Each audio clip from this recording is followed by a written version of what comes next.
Board exam में इस तरीके से प्रश्न पूछा जाता है। इसके पिछले वीडियो में भी हम दो प्रश्न की चर्चा किए थे, जिसमें एक जैकब का बनाया हुआ, एक जैकब की आयु पे आधारित प्रश्न बना था और एक व्यक्ति और उसके बेटे पे आधारित प्रश्न बना था। इस वीडियो में जब आप लोग देखेंगे तो ये क्लास 10वीं का तीसरा प्रश्न है आयु पे आधारित। अब चलेंगे हम लोग मेन मुद्दे की तरफ। मेन मुद्दा पे हम जब चलेंगे तो इस प्रश्न को समझेंगे कि इस प्रश्न को किस तरीके से हल करेंगे। चलिए हम लोग पहले प्रश्न को पढ़ते हैं कि प्रश्न क्या कह रहा है। प्रश्न यह कह रहा है कि 5 वर्ष पहले नूरी की आयु सोनू की आयु की 3 गुनी थी। तो एक नूरी की आयु है और एक सोनू की आयु है। तो सोनू और नूरी की आयु पे ये आधारित प्रश्न है। तो जब 5 वर्ष बाद बोला है नूरी की आयु और सोनू की आयु, तो दो व्यक्तियों का इसमें नाम लिया है। दो लोगों का जब इसमें नाम लेगा तो पहले हम लोग हल करते समय क्या करेंगे, पहले दोनों की वर्तमान आयु पता करेंगे कि वर्तमान आयु क्या थी। तो अगर आयु नहीं पता रहता, आयु ज्ञात करना रहता है, तो पहला लाइन हमेशा हम लोग हल करते समय लिखते हैं कि माना नूरी की वर्तमान आयु, माना नूरी की वर्तमान आयु x वर्ष है। माना नूरी की आयु क्या है, x वर्ष है या x है। माना नूरी की आयु x है, ठीक है, x वर्ष हमने लिख दिया। अब इसमें सोनू की आयु भी यहाँ पे पूछा है, तो लिखेंगे तथा सोनू की वर्तमान आयु, सोनू की वर्तमान आयु y वर्ष। अब इतनी बात देखने के बाद अब हम लोग इसमें दो शर्त दिया है। एक पहला शर्त ये दिया है कि 5 वर्ष पूर्व यदि नूरी की आयु सोनू की आयु की 3 गुनी थी, तो अगर हम लोग प्रश्नानुसार समझेंगे तो प्रश्नानुसार यहाँ पे लिखेंगे, तो प्रश्नानुसार ये बात है, इसमें यह बात दिखने को मिला है कि पहले नूरी की आयु था, तो 5 वर्ष पहले पूछ रहा है कि 5 वर्ष पूर्व नूरी की आयु सोनू की आयु की 3 गुनी थी। तब 5 वर्ष पहले अगर नूरी की आयु 5 वर्ष पहले जब देखा जाए तो 5 वर्ष पूर्व मतलब वही पहले होता है।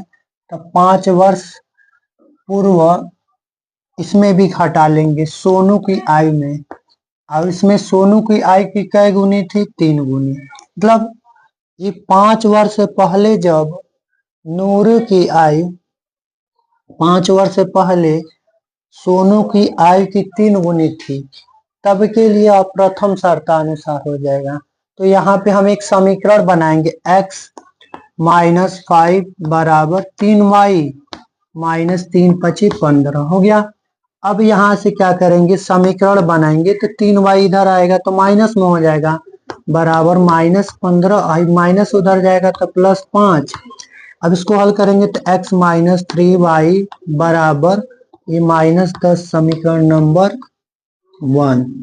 इसको हम समीकरण 1 बना लेंगे। प्रथम शर्तानुसार ये दिया है तो हम इसको पहला मान लेंगे। अब दूसरा समीकरण बनाएंगे तो देखो लिखा है 10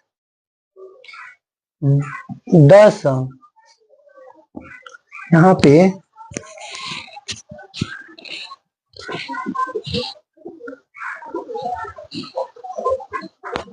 10 वर्ष, यहाँ पे 10 वर्ष पश्चात दिया है। 10 वर्ष पश्चात नूरी की आयु सोनू की आयु की 2 गुनी हो जाएगी। तो 10 वर्ष पश्चात का मतलब होता है बाद में। पहले पूर्व पूछा है, पश्चात का मतलब होता है बाद में। तब बाद में बोला है तो x में 10 जुड़ेगा। यदि 10 वर्ष बाद अगर आयु नूरी का बढ़ेगा तो सोनू का भी आयु बढ़ेगा। मतलब 10 वर्ष पश्चात नूरी की आयु सोनू की आयु की 2 गुनी थी, तो 10 इसमें भी जोड़ेंगे। किसके आयु में? तो y किसको माना गया है? सोनू की आयु में भी 10 जोड़ेंगे, इसमें 2 गुना बोला है, तो यहाँ हम लोग 2 से गुणा कर देंगे, यहाँ लिख देंगे 2 गुना, हो गया। अब इसको भी एक समीकरण बना लेंगे, तो यहाँ पे लिखेंगे हम लोग x प्लस 10। अब यहाँ पे देखने वाला बात क्या है कि 2 का गुणा पहले इसको करेंगे तो ब्रैकेट हट जाए, ये हो जाएगा 2y प्लस 2 का पहाड़ा 10 में पढ़ देंगे तो 20 हो जाएगा। अब इसको हल करेंगे तो x माइनस 2y बराबर 20 माइनस 10, x माइनस 2y बराबर हो जाएगा 10। समीकरण नंबर 2, ये हो गया हमारा समीकरण नंबर 2। अब ये जो समीकरण नंबर 2 आया है और ये समीकरण नंबर 1 है, इसी को जब हम हल कर देंगे तो नूरी की आयु और सोनू की आयु पता चल जाएगा, ठीक है। तो हम इसको प्रतिस्थापन विधि से हल करेंगे। आपको लगता है कि विलोपन विधि आसान है तो आप विलोपन विधि से हल कीजिए या इसको प्रतिस्थापन विधि से हल कीजिए। जब 2 इसमें चर रहता है यानी कि एक्स वाई रहता है तो उसको 2 विधि से हल करते हैं, नहीं तो प्रतिस्थापन से, नहीं तो विलोपन विधि से। तो हम इसको हल करेंगे प्रतिस्थापन विधि से। तो प्रतिस्थापन विधि से हल करेंगे तो पहले समीकरण को तीसरा समीकरण बनाएंगे। तो तीसरा समीकरण कैसे बनता है? x को हम लोग क्या करते हैं, इधर ही रहने देंगे और ये y के साथ जो 3y है उसको उधर लेके जाएंगे, तो ये हमारा हो जाएगा, ये हमारा हो जाएगा -10 और +3y। ये केवल -3y को उधर ले गए हैं और यहाँ पे 10 था तो 10 यहाँ पे लिख दिए। ये समीकरण नंबर 3 हो गया। अब यहाँ पे x केवल दिखा तो इसको हम समीकरण खींच सकते हैं, ये समीकरण नंबर 3 हो गया। और यही समीकरण 3 को हम लोग क्या करते हैं, 2 में प्रतिस्थापन कर देते हैं, रख देते हैं। तो यहाँ पे लिखेंगे समीकरण 3 का मान समीकरण 2 में प्रतिस्थापन करने पर। अब हम लोग यहाँ पे प्रतिस्थापन करने वाले हैं, तो प्रतिस्थापन कैसे होता है, बस यही है, जो x का मान जो आया है वही हम समीकरण 2 में यहाँ पे भरेंगे। तो x को हटाकर वहां पे भरेंगे -10 + 3y, केवल किसके जगह पे भरा हुआ है, x के जगह। फिर आगे क्या है, -2y और =10।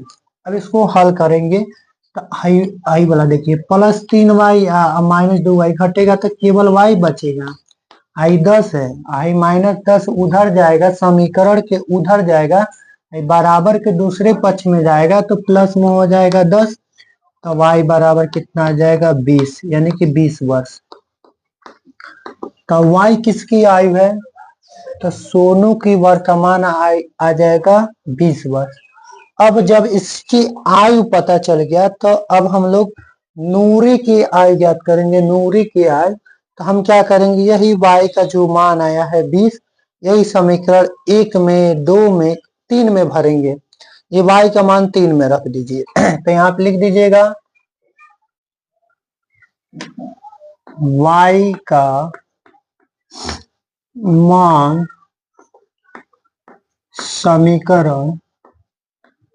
समीकरण किस में रखने पर, 3 में।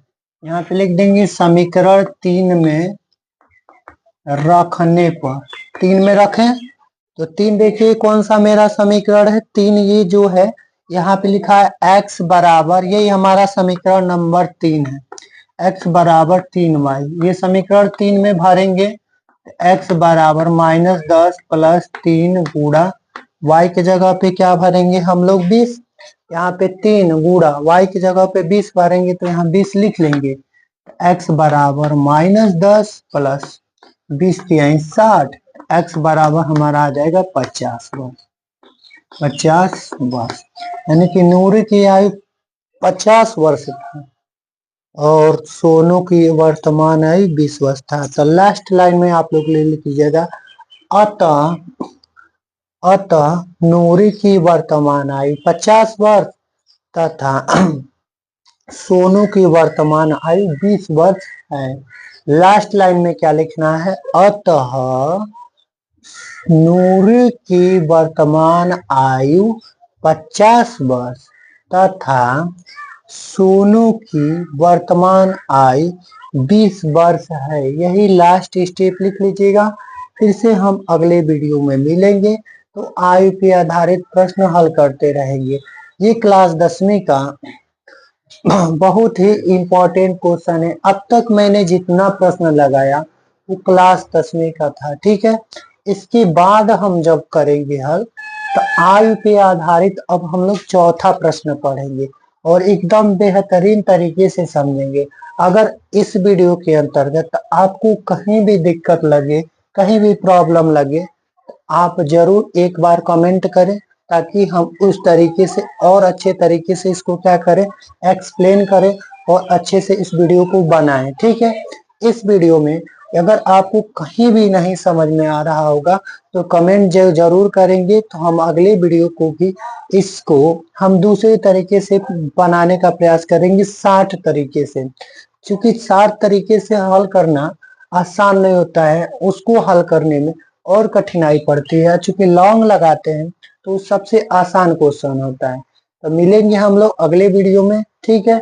इस तरीके के प्रश्न हम लोग